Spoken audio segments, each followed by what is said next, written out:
It's a pleasure to be here in Hardin County and to talk to everyone that's here today. For the next 30 minutes, I'd like to share with you some information that I've learned from the past 6 years of doing on-farm research here in the county. Not all of my research has been in nitrogen timing. Some of it has been in nitrogen rate. Some of it's been in soybean seeding populations, corn populations, and also nutrient placement.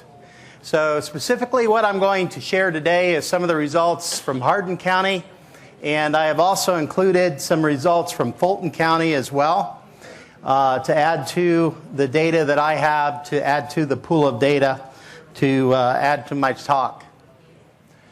First of all, let's take a look at the nitrogen 4Rs. And when we think about the 4Rs, we think about the source of nitrogen. It doesn't matter what source of nitrogen that you're using. It's all subject to loss through volatilization, denitrification, and leaching.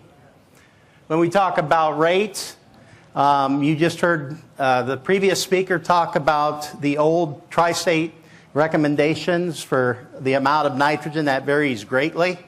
With the new tri-states that will be coming out, Ohio State has now gone to using what's called the MRTN, or the corn nitrogen rate calculator, so I'm going to speak to that a little bit. In the future, one of the things I'm going to talk about is the use of soil zones, management, and optical sensors as tools in our toolbox that we can use to estimate the amount of nitrogen needed for our crop. We're going to talk about the time to apply nitrogen. Is there a difference on when we put on nitrogen? Is there a difference of doing it all pre-season versus doing split applications? And the place. Obviously now with the new recommendations that are coming out, we want to make sure that we are incorporating nitrogen below the surface, or into a standing crop. So these are the four R's of nitrogen that I'm going to speak to today. So let's start out by talking about the nitrogen rate here with this MRTN, which stands for maximum return to nitrogen.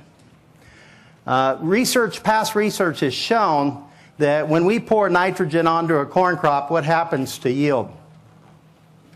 Goes up, right? Up until a certain point. What we've learned is about the limit there, depending on the soils, is about 225 pounds of nitrogen. That yield curve starts to level off. Okay? Something else that we've learned is that when we pay the bills, we need to pick the nitrogen rate that's going to be the most economical. Okay? Yes, we can put more nitrogen on corn, and at the same time we can risk loss of nitrogen. But when it all boils down to it, we want to have the best economical rate of nitrogen to apply to our field that's going to give us the best return per acre. And that's what this tool does, the MRTN. It does use a regional approach to nitrogen rates. So it's based on nitrogen response yield curves that have been studied through on-farm research in Ohio and 7 other states over several years. So that's something to think about. So it is based on research. And what it does is it gives us a yield response combined with the price of corn that we plan to sell our corn for, and also what we're paying for our nitrogen. So what is that sweet spot? What is the economic best rate of return on nitrogen? It is a web-based tool. That's the actual URL, but if you go out and you Google it, you can find it if you Google corn nitrogen rate calculator, Iowa State University. It is housed at Iowa State University's website. How does it work? Here's an example that was done. When you go on the website, it's going to ask you your location. So if we select Ohio, then that's going to be based on the data that's coming from Ohio and our on-farm research trials that have been done over the years in Ohio. It's going to ask you your nitrogen price. Now everybody can purchase nitrogen at different rates and different sources, depending on when you purchase it, where you purchase it, may determine the price and the amount that you pay. So you have the ability to input your price. We're going to use 50 cents a pound. And it's going to give us the ability to input our corn price. So I'm going to use $3.50 because I've been doing a lot of ARC PLC decision tools, and the rate that we've been using for corn for 2020 is $3.53 per bushel for a national price. The rotation I'm going to select is corn and soybean. And when I enter that data and I submit it, it comes back with this 157 pounds of nitrogen. And I know what your first reaction is probably going to be is, it doesn't seem like it's enough nitrogen. Okay? Well, yes, we can put more nitrogen on, but at that rate, what we're looking for is the economic rate. Okay? What's the rate that can earn us the most profit per acre? And in this particular example, in a corn-soybean rotation, it came back 157 pounds per acre. And anywhere between the range of 143 to 173 pounds of nitrogen will give you that same answer. Okay? And it's right, according to our research, 97% of the time. Okay? So that's pretty good odds. Now that's going to vary with the weather, of course. It's going to vary with your drainage in your field. It's going to vary with your soil type. So these are all things to consider. You know better than anyone else, because you know your fields, you know what kind of response you get to nitrogen in certain types of years. Okay, so keep that in mind. This is a tool to help recommend a rate of nitrogen to be applied. All right, so I thought I would throw this in. This is a little bit of some of our studies back from 2016 that we did with nitrogen rates. And I'm looking here at what is the best nitrogen rate to side dress. So I'm just to give you an idea of how much soils can vary. Here's a mineral soil that we did research in for 3 years. It had 28 pounds of starter nitrogen on it. And what we came out with this particular farmer, we found out that 150 pounds of nitrogen side dress plus the 28 pounds of nitrogen starter at that time was his best economic rate based on the yields. 150 pounds of nitrogen side dress gave us a yield of 141 bushel per acre. When we look over here, I have a different type of soil. This is a muck soil, 52% organic matter. Okay, so if you look at this field, it didn't matter whether we put on 100 or 0 pounds of nitrogen or whether we put on 250 pounds of nitrogen. Our yield was within 3 bushel to the acre, anywhere from 186 to 190 bushel to the acre, 3 to 4 bushel. So that's a difference that a soil can make. So that goes back to my comment that I mentioned to you before, that different types of soils will mineralize nitrogen differently, and you will get different types of results. So your best research that you can do is try things out on your farm and see what works best for you. So what I would encourage you to do is work with your county extension educator, set up a trial, and try out some different nitrogen rates and see what you come up with. So that brings us to our next question, is when is the best time to apply nitrogen? And how much nitrogen do we need at planting versus at tassel? Can we delay our application? Can we split our application? Or what do we need to do to help manage risk? And when I speak about risk, I'm talking about the weather, okay, and the risk of losing your nitrogen. So these are some things that we've taken a look at. And this is a pretty common chart when you look at the amount of nitrogen use by a corn plant. And probably a lot of you that have sitting through our fertilizer trainings have seen this slide before. But the corn plant uses the most nitrogen, starts using the most nitrogen right around V10. Okay, so our goal should be to be able to get the nitrogen to the plant when it needs it. Okay, if we're doing that, we have less chance of losing nitrogen. Okay, so that's one way that we can kind of manage our risk. because you can see here the need for nitrogen goes up significantly after that V10 stage. Okay, so I'm going to go through some of the different types of tools that we used in our research. One of them was we used a 360 soil scan machine and we did some field testing. So this is a machine that sits on the tailgate of a pickup, and you can go out, and in this particular field what we did was we soil sampled by crop zones. Okay, so we went out and they took soil samples by zone and made a slurry solution, put it in the machine, and within 5 minutes we got a nitrates that were in the soil in parts per million. So what's that tell us? That tells us how many nitrates in parts per million are in the soil at the current time. And then based on that, there's an application. They had you can see that she's running an application here on the iPad, and then that will figure out a nitrogen recommendation based on the parts per million of nitrogen that are currently in the soil. And then we take a rig like this. This Miller sprayer was equipped with Y drops. We go in and we apply that rate to the different crop zones based on what that soil scan machine said was recommended, based on what our soil test came back. So that's one example of how you can do some of these tools to figure out how much nitrogen is needed in the field.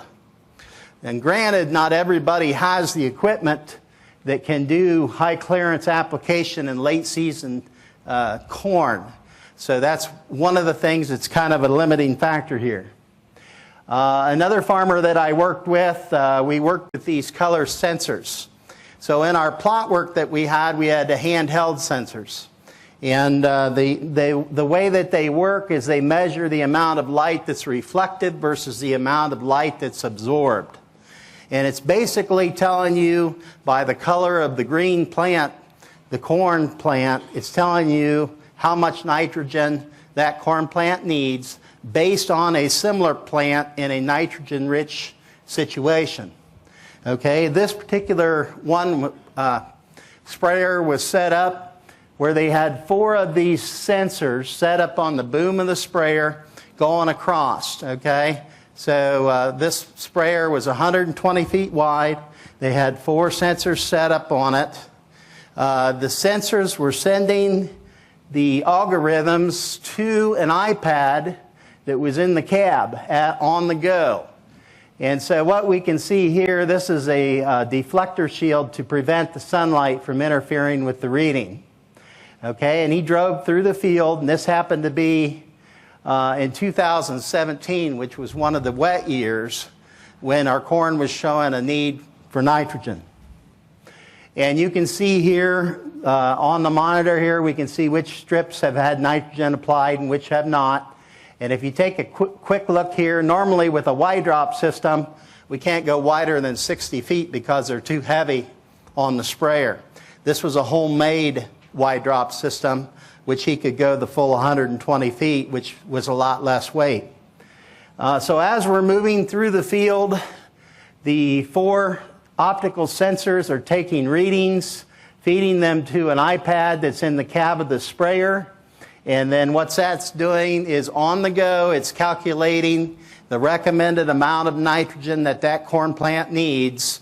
And that's sending a signal to a variable rate controller in that sprayer, which is then adjusting the output of nitrogen that's being deposited on the corn crop. So I've got a video of this. Hopefully it will play, and you'll be able to see here, and you might even be able to hear the operator.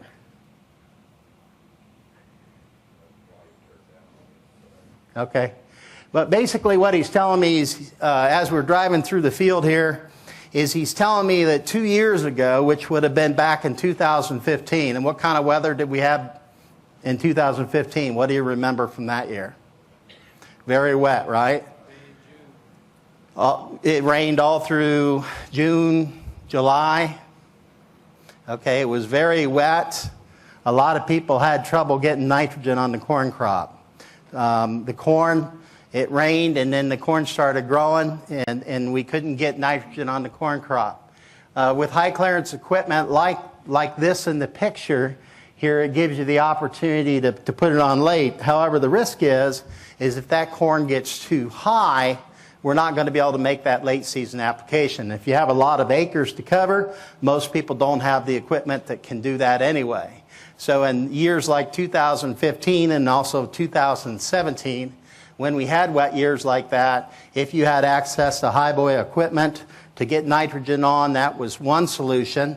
And you might remember there were some other producers that were putting nitrogen on with the airplane as well. Anything they could do to side dress nitrogen. I thought I would throw this picture in too. This is one of the tests that we did in our plots. This is called a corn stalk nitrate test that you can do with any testing lab. Yeah.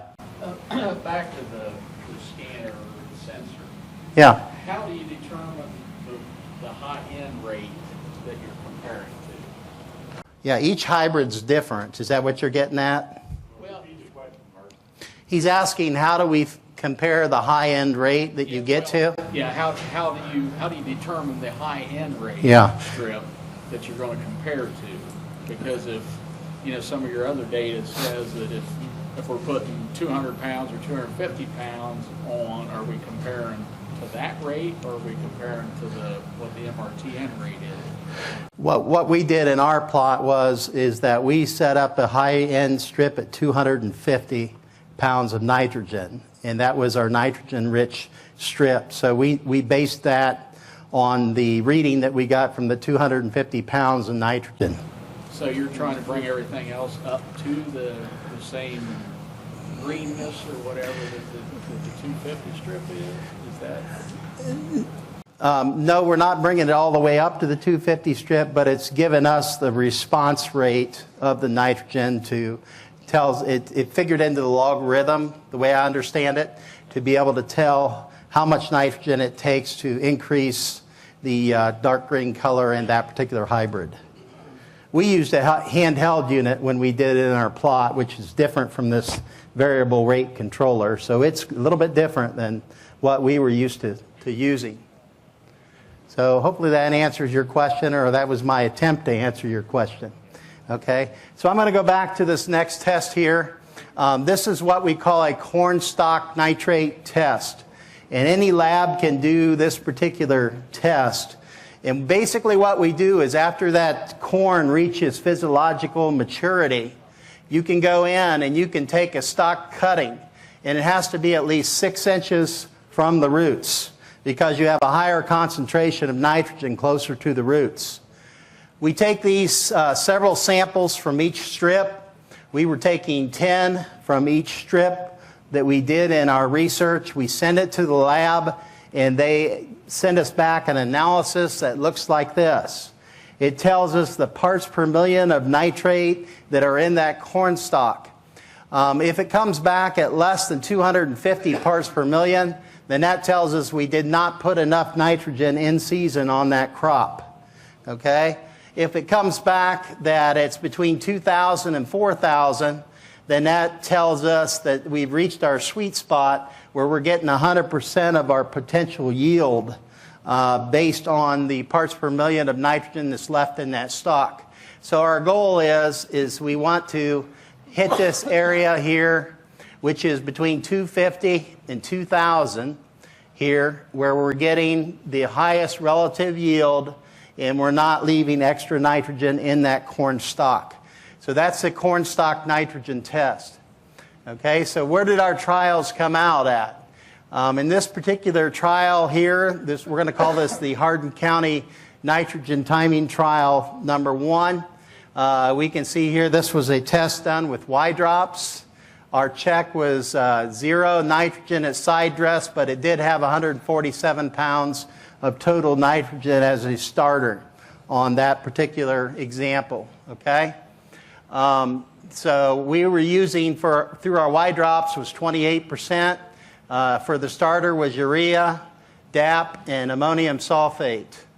Okay, and then we came in and we applied 60 pounds of additional nitrogen at side dress, and we did that at V6 for one strip, Another strip, we came back and we applied 60 pounds of side dress nitrogen at V8. And then another strip, we came back and we applied 60 pounds of side dress nitrogen at V10.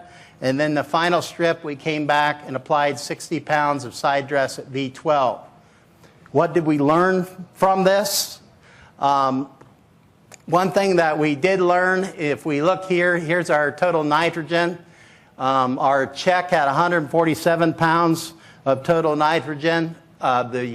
With the 60 pounds added, it came up to 207 pounds of total nitrogen. How did that yield? If we look over here to this column, we can see that there was no significant difference in the yields depending on when we applied the late season nitrogen. So that's not good news. Yeah. What year was that? That was in 16. See, that was an extremely dry year. Mm-hmm. Do you have any data that like 15 or 17 or 18 that would be more? Do we have any data from any other year? In this study, I only have 16 on this particular trial. I do have data from 17 I'm going to get to in my next slide with a different type of trial that I'll share with you. Here's our trial from our second trial that I wanted to share with you. So actually this trial was also from 16. So I guess that was the same year in answer to the question, do I have a different year on this particular data? But in Hardin County, this was the second trial. This particular farmer wanted to know if it was worth investing in the equipment for a late season nitrogen application. Should you invest in the extra money? So we did a check where we planted half of the corn strips, where we planted 60 pounds of nitrogen at planting, and then we came back with 135 pounds of additional nitrogen at side dress. That was our check. Total rate of nitrogen was 195 pounds. And then on the ones that we were comparing to, we did a split application. We did the 60 pounds of nitrogen at planting, and then we came back and we did 105 pounds of side dress on the first application, and then the second split we did 36 additional pounds of late side dress using Y drops. The first split was with colder injection. It was a total of 201 total pounds of nitrogen. What did we find out? We found out there was no significant difference in that particular trial there. We got 146 bushel to the acre on our check. We got 147 bushel to the acre when we did the split application. So again, not really the information there, or the data that we thought we were going to see. I'm going to add in some additional information from Fulton County with some late season nitrogen trials that they did. And this data here is from the year 2017. So you have a different year to compare to. You can see here, so we're checking nitrogen, different types of placement here. We have Coulter and Knife was the check at V5. We have Y drops, which was a late season application at V12. We have a combination of Coulter and Knife and Y drops at V5 and V12 on split. And then we do Y drops again at V12 for a late season with a reduced amount of nitrogen. So how did that come out? In that particular study, the rate of nitrogen was the same in the first three strips, was 210 total pounds of nitrogen applied. On the reduced strip was 168. And you might be asking, why did you put a reduced strip on there? The reason they did a reduced strip was we want to see if you can put on nitrogen at a lower rate and be more efficient with the application because you're putting it on later in the season and less chance of loss. So how did that turn out? Well, we have some CSNT, like I showed you the corn stalk nitrogen test readings here, and you can see here on the check it came in low. On the late season V12, it came in at 449. Okay, so that's kind of where we'd like to see it, above 250 but below 2,000. You can see this split application that had a V12 application and a V5 came in at 1375, which is towards the higher end. And then this other reduced rate also came in low. What did the yield do? Again, no significant difference in the first three. We've got a yield of 233, 235, and 239 bushel to the acre when the late season nitrogen applications were done. When you put in the reduced application, there was a lower yield of 173 bushels per acre. And that was, I'm sorry, 220 for 2017. So 233, 235, and 239 was the regular strips, and then 220 was the reduced strip. Thanks for catching that for me. So that's what happened in that particular data set. Another trial, take a look at just using Y drops. There was a check that was applied at a rate of 210.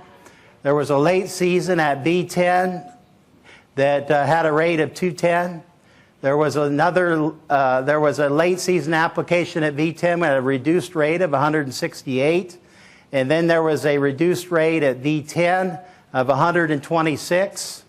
On that particular study, you can see no significant difference on the first three, and this was in 2017, 223, 218, 218. The reduced rate came in a little lower at 207 bushels per acre. And that was in 2017. If the same study was done in 2016, the yields were lower. That was the dry year that the fellow in the back was talking about. And the check came in at 174.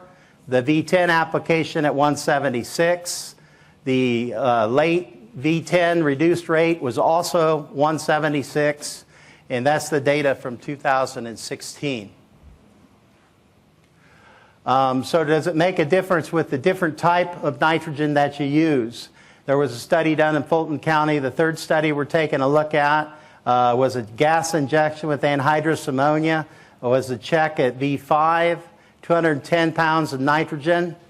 There was a late season at V12, which used Y drops. It had 210 pounds of nitrogen. There was a split application at V5 and V12.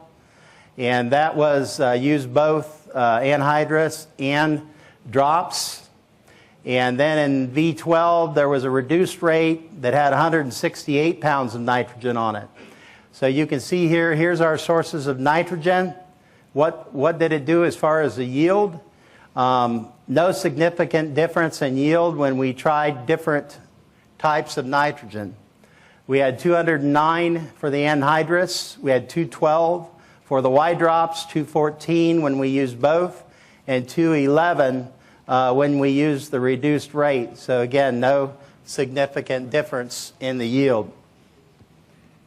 2016 compared to 17, you can see here the yields came out 212, 211, 214, and the reduced rate was not done in 2016.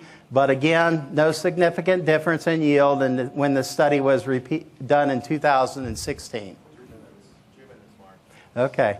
So what can we do to help reduce the loss or the risk of nitrogen loss? Well, what's being recommended now is that you incorporate nitrogen, you inject it, or you put it in bands. If you're going to apply nitrogen early in the season, use a nitrogen inhibitor to slow down that reaction so you don't lose nitrogen. Delay the application of nitrogen as much as you can. For example, you might put a starter nitrogen on if you're using a liquid nitrogen, for example, of 30 to 60 units of nitrogen, and then side dress the remainder later, depending on what your sensors or what your needs might entail.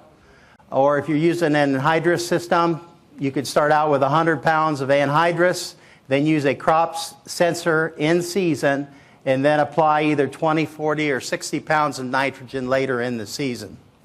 If you're rotating crops, you're going to see that the nitrogen requirements Corn after corn uses about 40 pounds more nitrogen per acre than if you do a corn-soybean rotation. Okay, and does anybody know the reason for that? Why is the corn after corn using more nitrogen? Well, a lot of people think it's the soybeans, that there's no soybean crop there that's producing nitrogen, but the soybean crop's using most of the nitrogen that it's creating. So a lot of it is the decomposition of the corn stalks is the reason why you need more nitrogen if you're doing a corn after corn rotation. If you're using manure, the recommendation there is, although most of the manure is applied in the fall, you have a very small window in the spring, but try to get as much manure on in the spring close to when the crop needs it as you can. Consider incorporating and using an in-crop application such as a side dressing of manure that Glenn's been doing a lot of research with. We're finding that with swine manure, for example, we can get yields about 15 bushel to the acre higher than the equivalent amount of nitrogen put on with 28. Also, if you're using a manure system, make sure you account for the nitrogen that's in the manure, and you can reduce the amount of commercial nitrogen that's needed if you're accounting for that manure that's available in the nitrogen that's available in the nutrient application. The other thing to remember is consider using a grass cover crop after corn to help capture excess nitrogen. So a good example of that would be cereal rye going into your soybean crop.